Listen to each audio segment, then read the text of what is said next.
Welcome to our very first episode of the Underdog podcast.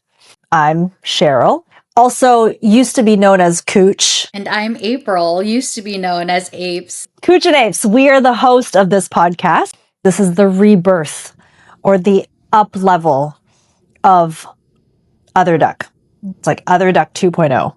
And we're coming back in the form of a podcast right now with the intention of connection and conversation. Years ago, the Other Duck was a movement of style and dance and daring.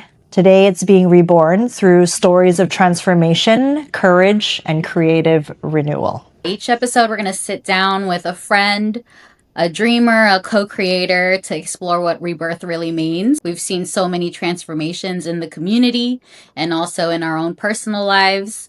And a lot of that was really shaped by what we experienced in our younger years, 15, 20 years ago. So super excited for the folks that we are going to be reconnecting with and just seeing what's been going on in their lives since then. Yeah, we're so excited to hear everyone's stories and to hear your growth and to share your triumphs and your trials. And the very first episode will be a special one because it's going to be us interviewing each other with the questions that we will be asking all of our guests in the following episodes. Do you want to speak a little bit on what sparked you to want to do this at this particular time? That's a great question. So I mean, I've been hitting up Apes randomly throughout the years, like, yo, let's do a podcast. Yo, let's do a podcast. The timing was just never right. And I feel like where I'm at now, I'm a mom of 3 and there's just been a deficit. I could feel this, it's not lack, but yes, lack of creative expression that I was abundant in back during the Other Duck era. And I just really kind of missed and craved that connection and also that self-expression, and not just on my own, with the community that I was in. And so, this year, just going back to LA and then reconnecting with people from the dance community, 10, 15 years of not seeing them, it really sparked, I felt the fire. I felt this joy that was sleeping for so long. And it was kind of it was just undeniable at that point. So was it April joy that you felt? No doubt. No doubt. Of course. I mean, I think that's been happening with a lot of us in this generation. A lot of us that kind of grew up in the 2005 era of community. That sounds like such a long time ago. 2005, when the community of dance and art in LA and the collegiate scene around Southern California was just budding and growing. And, 2 decades later, I think a lot of people are kind of in that same space of kind of going through uncharted territories almost. It's we love what happened 20 years ago, and there's so much still to explore, I think, in the coming decades. Yeah, there's also realizing that there's a balance of going down memory lane and living in the past. And the question has been, how do we bring back that community, knowing that it's not ever going to be the same as it was before, but very, very up-leveled. And then also being able to embrace the difference and to embrace the growth. And all of us are now 20 years wiser. It can go in all these different ways. And just to be able to come back together to celebrate those memories and then see how we can spark that energy and that vibe together in what we will be creating, and just reconnecting this community and learning from each other, is something that I'm very, very excited for. And so, yeah, I feel like the time is now right to do this. I want to also ask you? What has you inspired to be the founder of this next level, like the partner? What has you be a yes to where you're at now?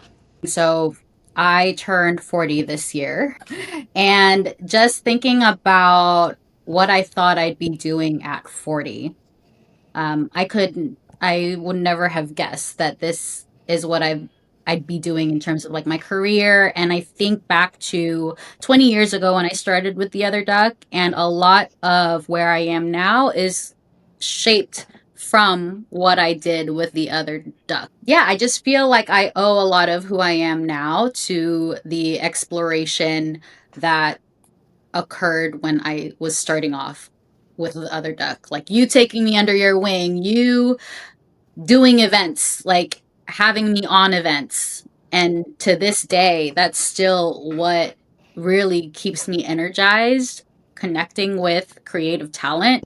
And my first entry into doing any of that kind of stuff was with the other duck.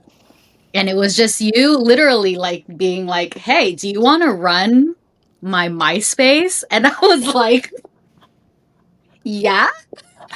And I do think it's because I've just started like working at a new company where and I actually like exercise a lot of the skills I just learned through starting out with the other ducks. So yeah, I think it's just the right time again with like our friends also reigniting the community again in their own ways and seeing you and seeing just efforts across a lot of our close friends and homies to kind of come back to the people and connection with folks they grew up with. I think more of that is just resurfacing and just inspiring me. So it feels right. I have no words actually. I'm touched. I'm actually You're really touched. Yeah. Yeah. You are. Yeah, it's a massive acknowledgement, and I don't take that acknowledgement lightly. It's such an honor to be able to get back with you 15 years later to go back to our roots and then from there rebirth our passion that was always there in the first place. That's the cool thing that I'm seeing. Even though it's a rebirth, it's really getting in touch with our deep core passion. Yeah. And I think, it was just so much easier for us when we were young and things just changed through growing up and having real world responsibilities. You can't do things the way that you used to anymore. So, yeah, but I'm excited to get into the podcast and like go into, I guess, our stories a little bit. And I know we'll learn a lot about where each other is at too as we go through this. So let's get in it. Okay, so first question. When you hear rebirth, what is the first image or feeling that comes up? Image, I do just want to say the Phoenix because I love like the character of the Phoenix. I love even X-Men Phoenix. I had my hair red at one point and it was like burning red and fire. So yeah, a few years ago, I just kind of felt like when I colored my hair, a lot of that like shedding old and making way for new is symbolized through a phoenix, like dying and being reborn again. That like a red fiery phoenix too. That's what I think about. Not like a little baby coming out of like a egg. For me, it's more like it's more rising from the ashes. Yeah. Yeah. What's the first image or feeling that comes up to you? Okay, the first, yes to the Phoenix. I've always loved the Phoenix. There's something about the strength of a rebirth. There's this resilience that comes from the adversity or any kind of experience that takes you down. And when you rise from the ashes, there's like this empowerment to it. There's strength inside of a rebirth. And then there's also a redefinition. And then there's also, when I hear rebirth, I feel empowered. That's the feeling that comes up. And I feel strength. And then also when I hear rebirth, there is like a newness. It's almost like all is forgiven, not so much forgotten, but it's forgiven. It's a new slate. You get to start again. And you get to create it the way you want to, like without the baggage from the past. Although you can celebrate and commemorate like whatever you want to leave. It's like, this is what it sounds like. Why do the colors? Oh, I shouldn't even sing it. I could have said, when doves cry.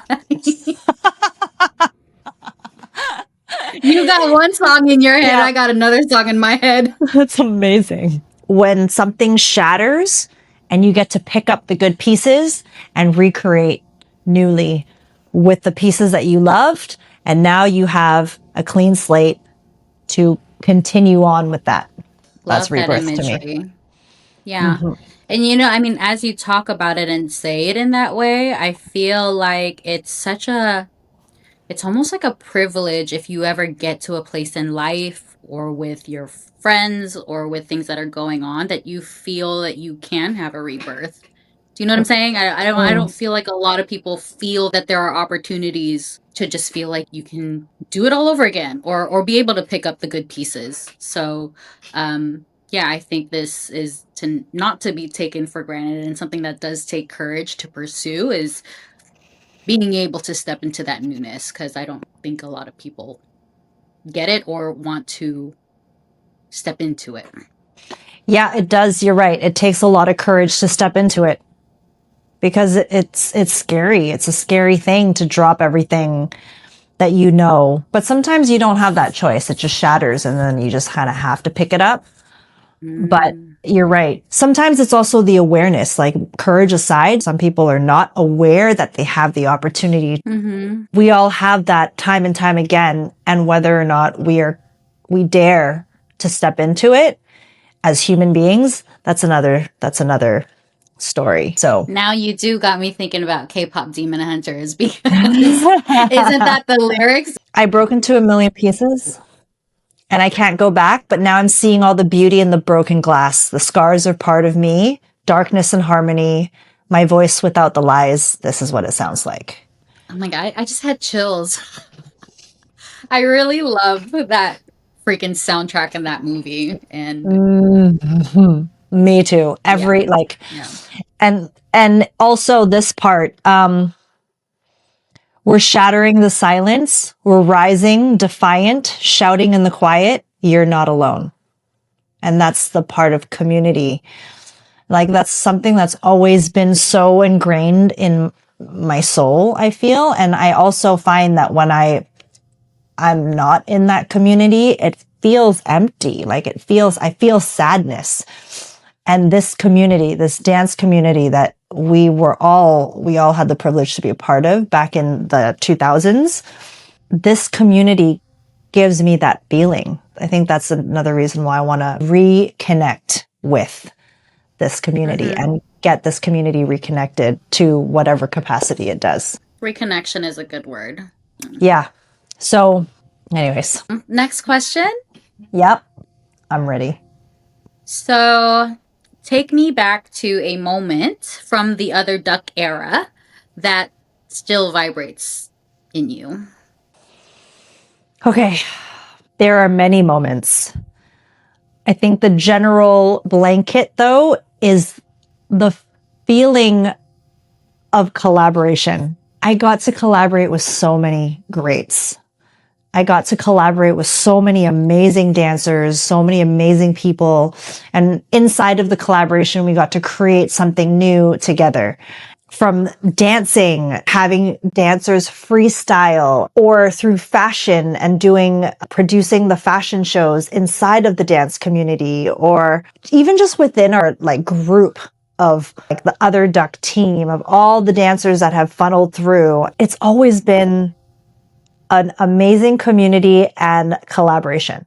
That is definitely something that still vibrates. The tour in 2010 and 2011, those are definitely big defining moments as well. I got present to what the purpose of the Other Duck was And it wasn't a clothing brand. It was way more than that. I wouldn't say it's a lifestyle, but it was almost kind of like not a mantra, but it was like almost a belief, just the story of the other duck and the ugly duckling and being the underdog. The message of the other duck very much vibrates for me right now. That message very much so vibrates still. It hits a different chord in my 40s. And I just remember when I went back to the office like this past summer and I reread The Wall after just re-renovating the whole, not re-renovating, but just kind of slightly renovating that place to rent out. Rereading that wall, I just teared up because it was crazy to see my 20-year-old self bringing me back to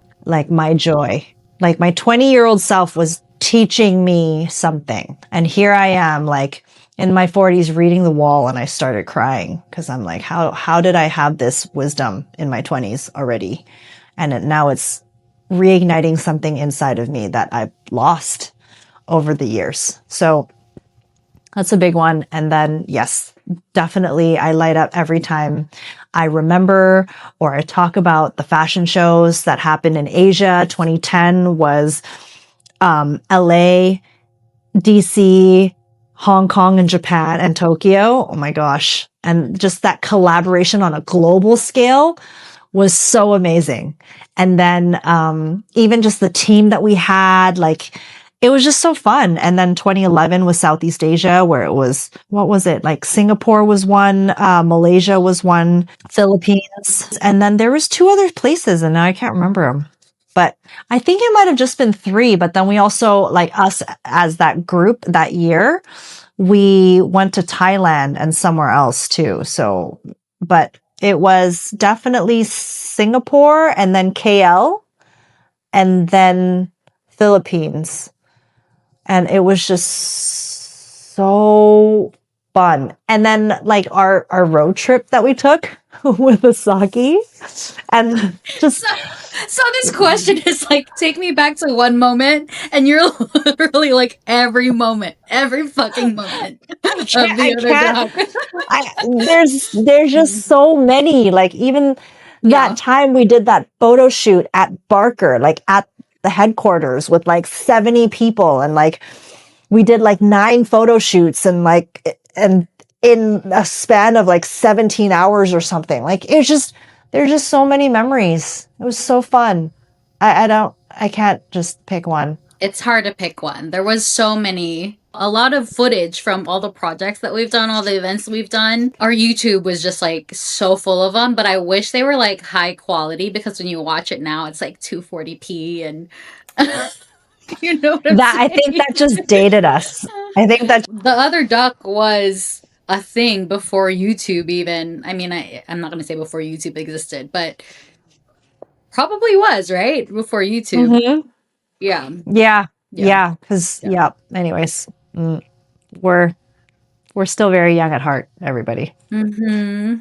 Yeah. The new gen's probably like, how ancient are these people? We're rebirthing. There's no age for a rebirth. You're just rebirthed and renewed. So it's a new age. Good one. That was a good one. So your turn. What was a moment in the other duck era that still vibrates in you? It is hard to answer just one. Because there's just so many, like so many good moments. And I think it's so hard to answer because a lot of the things that we did were so new. It's like things we've never done before. So how do you pick from like your firsts? Yeah. One that stands out, tip of your brain. First one that comes to mind. 1616. Okay. Good. So we packed out a club on like a Sunday. And at City Walk. Even I don't know where it was, but it was at City Walk, Universal Studios. Universal Studios City Walk. But it was like a random day, right? Like a weekday. And I think even the bar owners, club owners were like, how did you guys pack this place on like a Sunday? And I think it was the first party you had done there. We had done there. And then they had us back. But I think it wasn't just like any party. What it was for me, and I guess for every event that we would do is like just again getting your friends together and providing a space where people could show off what they were doing. So we would always like cast like our friends to dance and our friends to show off their new pieces and just their artwork and stuff like that. And things have changed a lot, but I think that was like really cool about what we did is like we saw each other growing in our creative endeavors, and like if you supported me, then I would support you, and that energy would just go around and people would just give each other platforms and shoot videos with each other, learn each other's choreo just like randomly, and do these productions just for fun. And it's just different now. It's like now it's so everything has to be so professional and all this kind of stuff, and it wasn't like that before, and we could just have fun, and it was definitely more intimate. So 1616 was cool, but I think all the parties we did where we just like gave each other platforms to grow in our artistic endeavors, I think that's just what still vibrates in me. Amen. I feel like that's something that we are going to bring back. I mean, no. Sorry. It's not, I feel like that's what we're bringing back. I feel like it's a sole purpose to create a space or to have a space to bring people together to express through their form of art, their expression and creativity. I think that was what made those parties so great. Mm-hmm. And there's a vibe when dancers get to any location, there's a vibe. And that also added to like the awesomeness of it because of everyone that was a part of that community. And you're right. I really miss just having the platform. And then you know what you're really good at? You were so good at spotting talent. Oh, thanks. And yeah. And like we had so many talented friends and you were able to scout talent from outside of that group. It was just really like our shows were fun because the talent that we had. And since I'm very aesthetic and we got to really curate that experience and then that mix of fashion and art and music and dance, it was just such a perfect blend. You're right.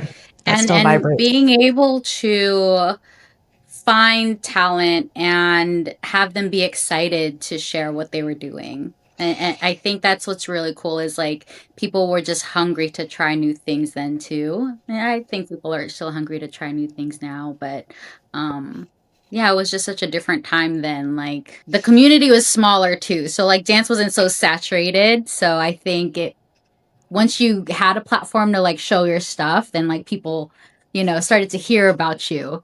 Now there's a dancer, like you just walk outside, there's dancers everywhere. Yeah, it was just nice to be able to spotlight and highlight like rising talent in that time who now, 20 years later, they're off doing amazing things, industry things. And yes, that roster is insane. And as you were saying that, I kind of got like, I guess it would be different now in terms of everyone has Instagram, everyone has TikTok, everyone has like some sort of form of social media to showcase their talent. Whereas before, like talent was spotted and then showcased. So it would be very interesting to see how to recreate that for this new era that is social media saturated. Oh, yeah. Like it'll be fascinating to see how we're able to adapt to that. And yeah, open to all types of suggestions so that we can recreate that kind of platform. So, have you personally changed since then? In the last 15 years, what has your growth been? What's your growth trajectory? Yeah. What's my growth trajectory? How have I changed since then? Yeah. I mean, I've changed a lot. There was something that you told me, and I still recall it to this day. I don't know why. Sometimes it just comes up to me. But, we were young and we've done a lot of projects, and I was working for you like part-time, but I was also like dancing a lot too. So sometimes when gigs would come up, I would just like leave, right? And then I would kind of be spacey because like as a hustling dancer, things were just so unstable, right, in my life. And so there was something that you said. It's like, we're trying to work together. And then you were like, working with you, it's like, when we say we're going to go to the beach and we're going to make like sandcastles, everyone has stuff to bring. you got the pail and you got the sand, but if someone doesn't bring something, then we can't do it. We can't make the sandcastles. And I was like, girl, what are you talking about? Like, what fucking sandcastle? What? But like, now I get it. She was telling me that I need to get my shit together. In the form of sandcastles. Yes, in the form of sandcastles. I didn't get it then. And it wasn't until I started to do more projects and work with other people that then I started to have those experiences with others. Like, yeah, if everybody's got a part to build the sandcastle, you gotta Show up. Yeah, and show up. So I definitely think that was a growing experience for me. And if I can say who I am today and just what I've learned through all the projects I've done in the past is that I've definitely become someone who tells people what part of the sandcastle they need to bring. You know, I was always under someone's wing as like a follower, still like learning so much. And I think I've come into a space where instead of just following, I've become somebody to be at the front of, the ship. So didn't think I'd ever be there, but hey. I would rephrase following to student, because you were always hungry to learn. And now you've grown into that leader because you've learned, and now you actually have the ability to teach the people who have the privilege of learning under your wing. What I heard from that story is that you really got in, like you got the lessons during the time and you've applied it in your life. And now you've grown to be on the other end of it. Yeah. I mean, I think it takes perspective and like being in somebody else's shoes to understand what a leader goes through or how the people prioritize and how they want to like reach their goals, and then being able to respect what that means for other people. It's just a learning experience. And being a dancer and like living as a dancer was very hard because I was like balancing like hella jobs all of the time. And so with that instability, there's definitely a lot of chaos that comes with it, and being unreliable and stuff like that. But I think through that and through the struggles and through learning where I could do better, and that's all kind of been like a growing experience for me, kind of stumbling and being able to have friends who can keep you accountable and tell you when you're not breaking the sand. And it's weird. It's like these things like you don't even recall. But sometimes like I remember it. I was like, that's what she was talking about. I love it. I love it because I don't recall saying sandbox. Right. You're just saying something about we're going to the beach and everyone has their part. And you weren't flat out, like that direct, but it was to that end. Wow. Go 20-year-old Cheryl. Right. You were responsible. You were running a whole damn company. Yeah, I kind of forgot that Cheryl, actually. Like, it kind of bleeds perfectly into how have I personally changed since then. I feel like I lost a lot of myself. It was a different Cheryl. I feel like when I think back in those times, it was very almost effortless. To run a company, I had no fucking clue what that meant. I had no idea.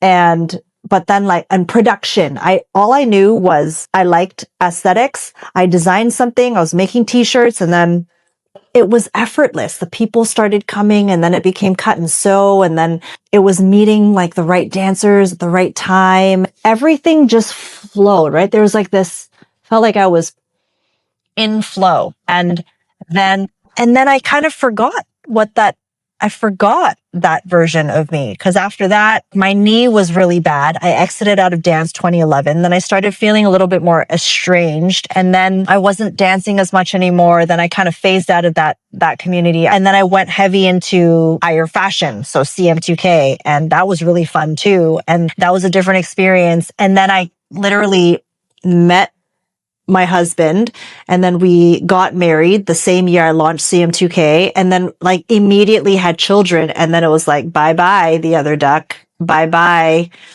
all of like what I once knew. So the creative part died for a while, or just went into slumber. And I mean, there's a lot of gifts inside of other life. I guess right before I also went really heavy into self-development. I love that community too, but it didn't give me that same fulfillment. Like the dance community gave me creative expression, and it gave me like collaborative creation with people that I loved and so much talent. And then when I went into self-development, it gave me emotional security. Like that was where I started to become more aware of what emotions were. I still didn't really know how to feel. I'm still learning that right now, but it gave me another community, not of creatives, but of like the emotional nurturing and healing, but I still miss the creative aspect. I've always missed it. It's never like, I'm someone who, when I move on to the next thing, I usually don't look back, and I'm not like, oh, I miss this, or I wish that. But the dance community has always like held me in a way where I was never like moving away from it too far. It's always been something that I look back on. And I know you try to keep that creative spark alive, because sometimes you'd go to my dojo's beginner class. Like you stepped in a couple times and took class at the dojo. Do you remember? I do. I do. That was really fun too. And it felt like it was nice, and I felt estranged then. But yes, I remember when you were teaching there, and it was like so nice to be like, ha ha, April. Yeah. I brought my sand bucket. You brought your sand bucket. Just kidding. I don't know. Just never mind. There's been a lot of growth because I've been in a place of massive discomfort. So, yeah. That's super huge to like go from feeling like you were in so much flow before to then entering a new space of life. You don't get the same kind of flow, which I think is great because it leads into the rebirth. Sometimes you gotta it's the ashes gotta come about so that you can rise up out of it. So Thank you for that perspective. Actually, you're right. Without that, then there is nothing to rebirth from. yeah, like you love it so much and you realize you don't take it for granted, so that it allows you to experience this new phase so much more. You're right.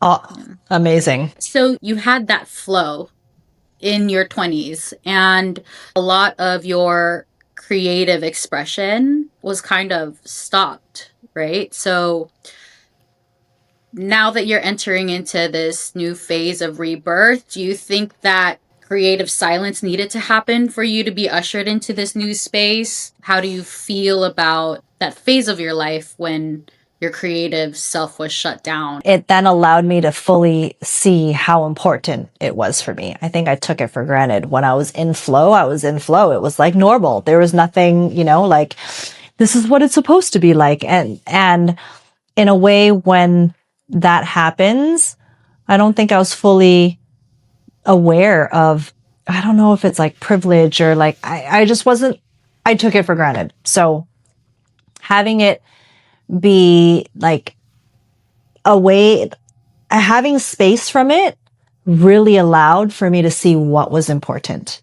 And now also being able to see friends and even anyone that knew of the other duck, whether friends or acquaintances, it did something for us. And that is what's reigniting rebirth, this level up, this 2.0, this bringing back of the other duck. And I think space is necessary because it really allows for us to realize what we have or had, and then evaluate whether or not that is something important that we carry on with us moving forward or we leave behind. Does rebirth happen in silence, chaos, or silence is when it's an inward kind of rebirth. Like you don't need to broadcast it to the world. It's just like an internal experience that you have with yourself, and that's the silence. Chaos can be kind of that shadow aspect of it that needs to be shattered for you to then pick up the pieces. So chaos is very necessary inside of rebirth. And sometimes it is very chaotic when you're trying to figure out all your shit and like when everything falls apart and you don't know what to do, and you kind of have to go through that. And then community is so important inside of like the resilience that gets reborn Yeah. within you. I've really firsthand experienced that. Like moving to Canada now, like I'm in Canada, guys. It's just a very different community. Like even within LA, there were different pockets and different communities. When you're in a community that holds you and really accepts you with no judgment and just accepts you for you, and that we're all there to support each other, there's magic inside of that community because you can never fail.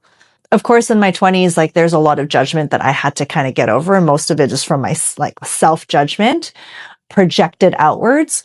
But community is one of the most crucial things in rebirth. It's to bring back that confidence in the person, or that bring out that new side that you might not have seen if you were just alone. What about you? Like what part of your old creative self do you feel needed to die before this next version could emerge? I guess when I was like younger, and you know this, I loved a good party. Where's the next party at? Because I'm gonna be there. I'll be like the last one there and the last one to leave, even if it's like the day after, right? So people see me as like happy go lucky. And I think that I was definitely very much like a wild flower in my younger creative years. And I think that did come with a lot of chaos, a lot of not being reliable. I mean, and you were yeah. reliable when it came to partying. And that was the thing is like I loved our parties, throwing the parties, but then during the parties, then I would need to make sure that I was coherent to be able to strike down the booths and everything, make sure our inventory was all there, um, make sure I got out in one piece. Yeah. So I took a step away from the dance industry and really felt like I had to ground myself because I felt like I was so getting lost in the chaos and the fun that I was kind of spiraling. So I did actually have to no, oh my god, I had to like pretty much like shut down that part of me in order to step into this new space, which was education. And I think a lot of my dance friends now are kind of getting into this space of like, who am I? When that happened for me, when I stopped teaching, like I stopped teaching at Debbie, I stopped auditioning and stuff like that. It happened to me a little bit earlier, which I think a lot of folks now are kind of going through this crossroads in their identity where it's like, okay, well, I'm not dancing anymore. Like, who am I? But I think I needed to ground myself. So a lot of my creative self died, and it was a hard process because, like you're saying, you need a community. I did have community, but I think people are kind of different.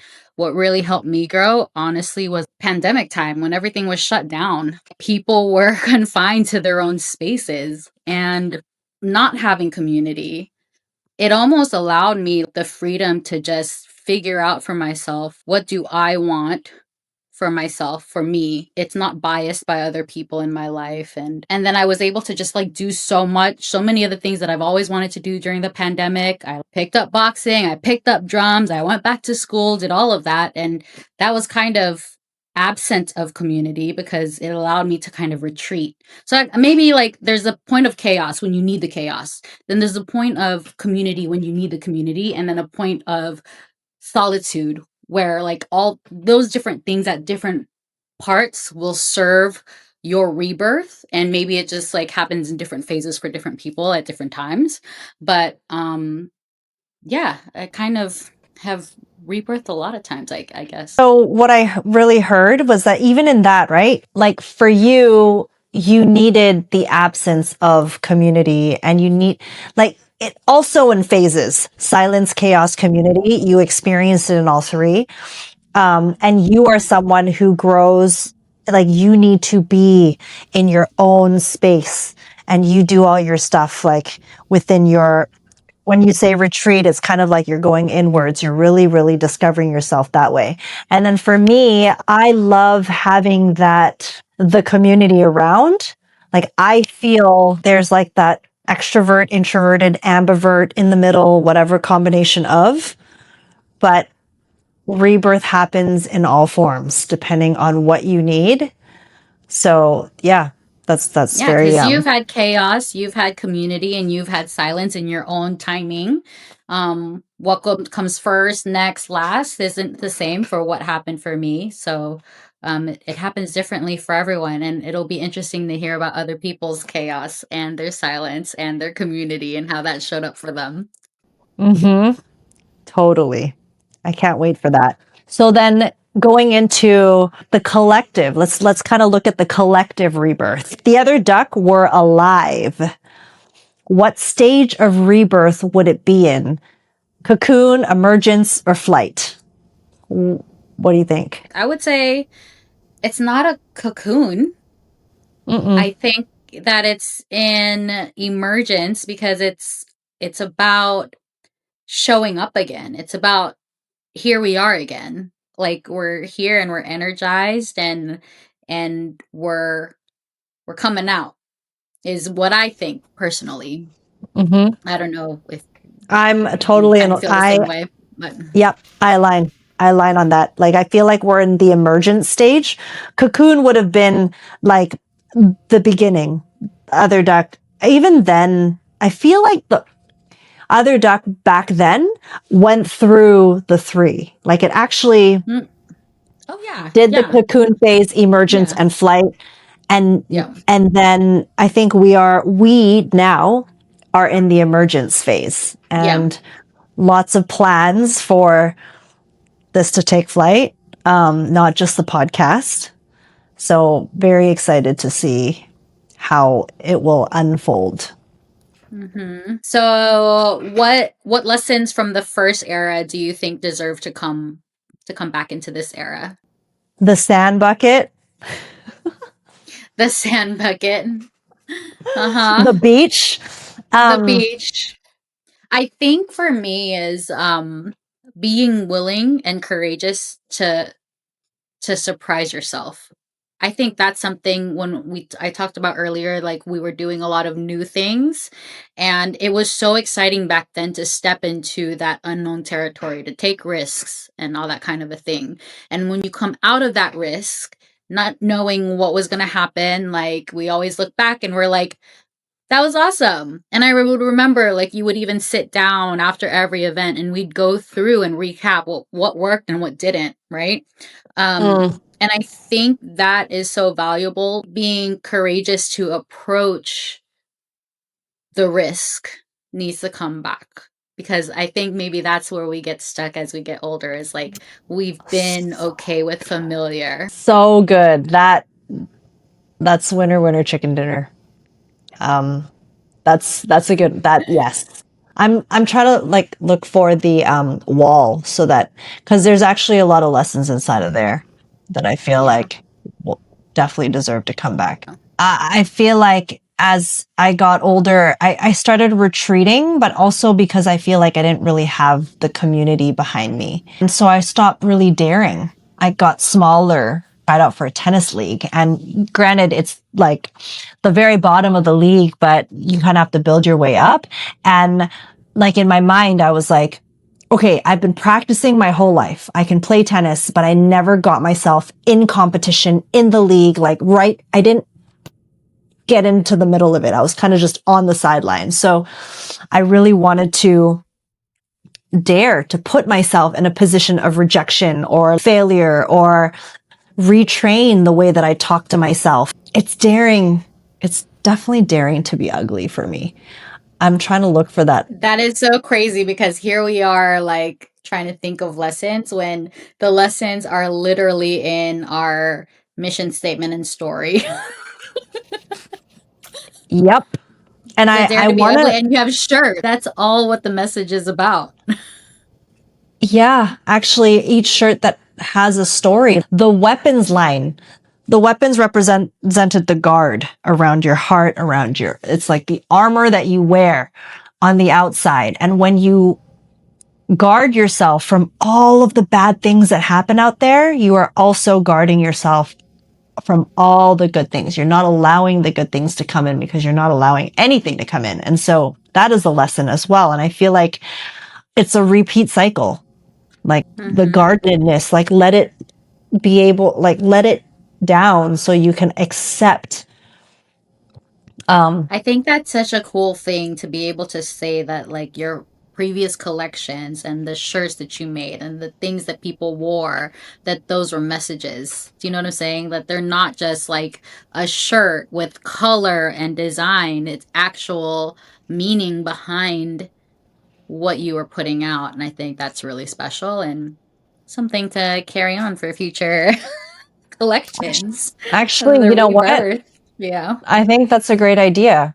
Actually, Mm-hmm. like at first we're thinking about just doing shirts for events. So, but it'd be nice to just redo shirts with messages. Man, I'm really trying to find this, like to, like even the fake shirts and the hater shirts, you know, like they fake back then. I didn't have the words for it, but it was just, like a mission for authenticity.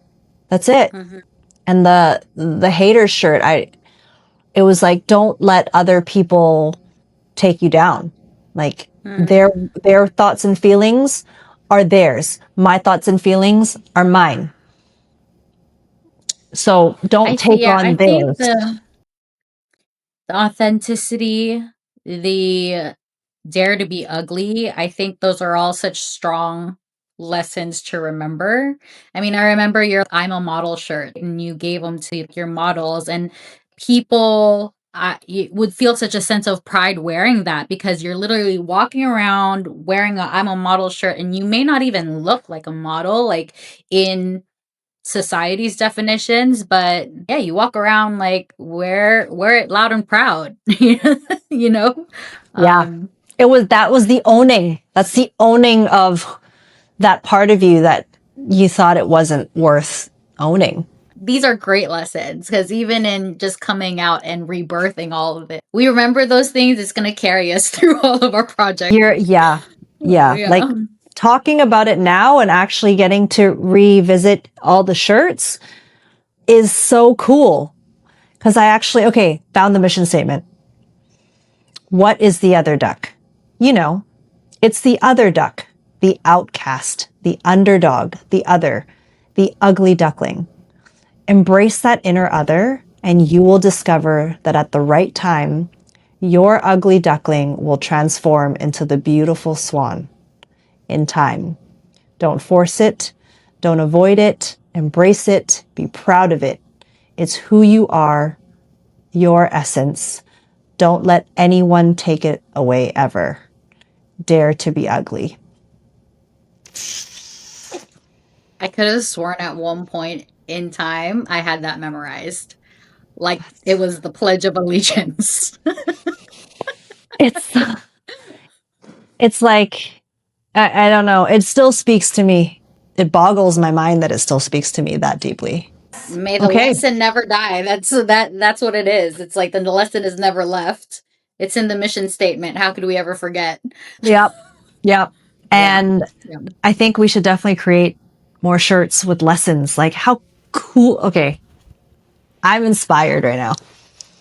I'm Good. inspired. Isn't Yeah. that the whole point? Uh-huh. Mm-hmm.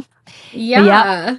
Okay. So how can we make the other duck a space of creative and emotional rebirth for others? I think the mission statement. And I think that's at the core of what we're doing, whether it is on a podcast or whether it is live events. That's all that we've ever really been about is providing that space for people to come as they are and it's deeper than the shirts. You know what I'm saying? It's deeper than the merch. We were doing events. We were having spaces for people. We create those spaces. And that's all that it's always been about. I couldn't have said it better. Thank you for answering that question so beautifully. No, for real. Like that's, yep. I think it's just about taking the initiative to, again, like go through with the rebirth and starting it. You know what I'm saying? Yeah. So yay us for doing this. Let's think about the future, right? How would you describe your next chapter in 3 words? Okay, let's both think of our 3 words. Okay, let me like sit in it so I'm not thinking about it. 3 words. I hear grace, I don't know why, but camaraderie and collaboration is definitely, I hear takeover too. It's the 3 words are global is one for sure. Fulfillment is one for sure. Like there is this, I can feel that with this, there is a fulfillment in everyone involved. There's an accomplishment that's part of it. And then global, like I definitely see that this is going to be a global movement, and not just a movement like for events that we plan for. It'll start in LA, but it'll end up in all the different places in the world. The other one is I don't know if it's platform. No, it's self-expression. It's free, empowering self-expression. It's not just like self-express whatever the fuck. And it's like, it can be hatred and like it injects poison. It's not like that kind of self-expression. It's like, it's this type of self-expression that is free because you get to really utilize your art of choice to channel like all that creative expression out to share with the world. Okay, that's not 3 words, but For me, maybe self-expression is kind of the same word, but I was more thinking of voice, which is really interesting because of the podcast and voice. There's a lot of what I'm learning, what I thought was like my weaknesses growing up, that I thought they were weaknesses. But actually, the more that I meet people and even like get mentored by people, they kind of validate and acknowledge that no, what actually you think is your weakness is something really valuable and you should own it and embrace it because you have that as a strength where like other people don't. So don't feel like you should hide that about you because it's probably going to serve the collective. So I think if I could say like 3 words, like an entire phrase, it would be like trust your voice is what I would say. But I'm not going to say that. So I'll say voice. And I'll say like ownership is probably the next thing. Is again because that's what I heard. like, yeah, growing up and even like again being taken under so many great leaders' wings. It's like I was always very much like happy to play a supportive role in a lot of endeavors, but now I get to be in a space where like I have owned and can own visions and directions. And I think that's I hear leadership, like so. taking on that role. I guess so. Leadership. There's ownership, leadership, and I guess it's trusting your voice, trusting that inner voice. Yeah. Is it more like a word? Like for your voice, is it more like the inner voice, or is it more the expression through voice, like whatever you want to express? It's more about expressing it because so often I will hesitate to express it. It's more the outward expression of it. Okay, so it is self-expression then. I guess so. Yeah, like an unapologetic self-expression, like an ownership, like you're owning your true self, allowing yourself to express your voice in a creative way, and then taking on leadership, like just stepping into the leader that you are. Okay. Yeah. So 3 words that came, like if it's pertaining to the next chapter of The Other Duck, I got to be seen, to be heard, and to be acknowledged. But if it's like the next chapter for me personally, it would be ownership, trust, and there's something about like fun and joy, fulfillment, like there's like play that's there too. In collaboration, play in collaboration with community, like it's all there. It's like we're all in a sandbox. Like I see us adults in a sandbox and we're playing with each other and we have all these ideas and this is what I want to build. Oh, that's really cool. I'm going to help you. Like, oh, I need this. Can you help me? Like, that's what I see. The two words I always like to describe that kind of thing is like childlike wonder. Childlike wonder. Yeah.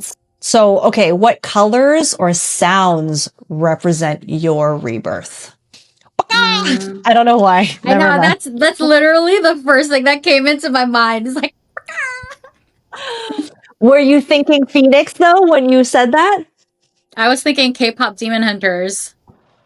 There's a TikTok video of the rapper who plays Zoe, and she starts this rap. Ray Ami? Like, yeah, her name's Ray. Yeah.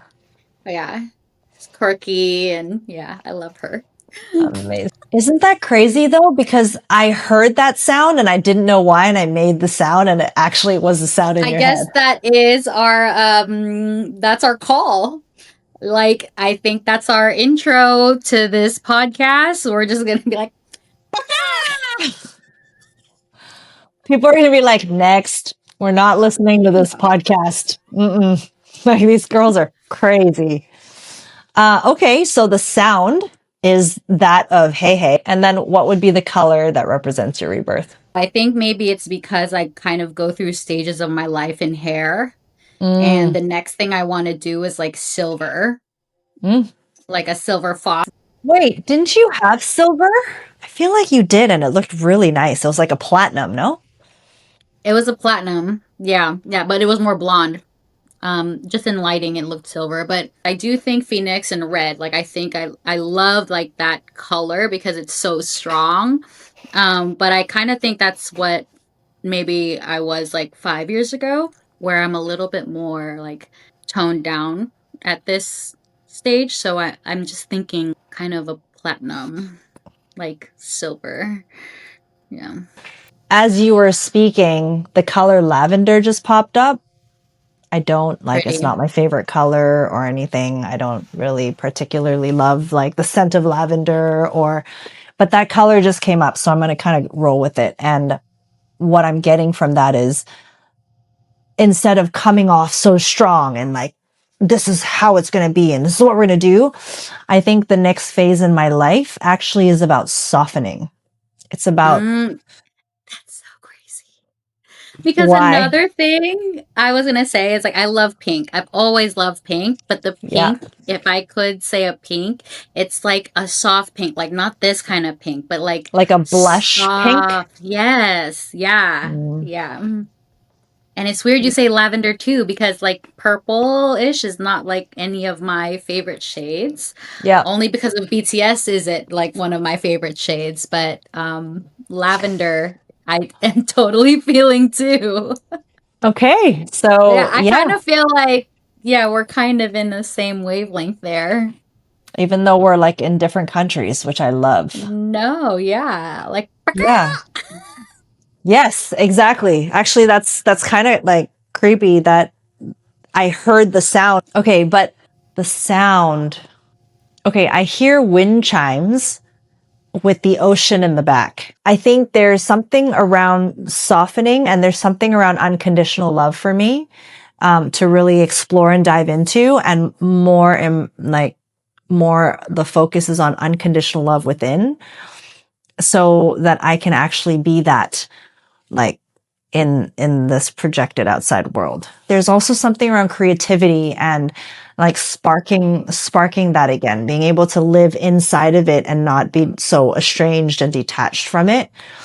But I don't know what chimes and like ocean has to do with that. It's soft, soothing.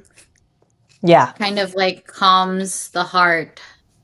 All right. Well, if you could choreograph or design one piece that embodied this moment, What would it look like, this moment in your life? I'm seeing it as a dance. Like if I were to choreograph something, it would be some form of lyrical. It would be very like beautiful and soft, but yet also like thrashy and chaotic. And it would represent the chaos within, kind of the battle within. There's this like tug of war and also this knowing that it's not pitted against each other, and how do you make it work together?